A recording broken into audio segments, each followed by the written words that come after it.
Hi everyone. Students ముఖ్యంగా ఏంటంటే మనకు సప్లిమెంటరీ ఎగ్జామ్స్, ఇన్స్టాంట్ ఎగ్జామ్స్ మరి చాలా అవుతున్నాయి కాబట్టి ఎవరు మరి బాధ ఇబ్బంది పడకుండా ఫ్రీ మైండ్ తోటి మంచిగా రాసి పాస్ కావాలని కోరుచున్నాను. మంచిగా రాయకపోతే 1 ఇయర్ వేస్ట్ అవుతాయి కాబట్టి మంచిగా చదువుకొని తగిన సమయం కంటే ముందే మన ఎగ్జామ్ సెంటర్కి వెళ్ళి చెక్ చేసుకొని ఒక హాఫ్ అన్ అవర్ ముందు ఉంటేనే సరిపోతుంది.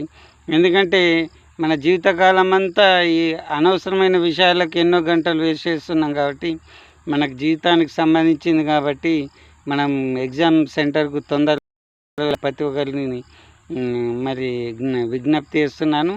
అందరు పాస్ అయ్యి మంచి ఉన్నత స్థాయి ఉద్యోగాలకు ఎదిగి మంచి ఎడ్యుకేషన్గా డెవలప్ కావాలని కోరుకుంటూ మీ అందరి God bless you all. Thank you.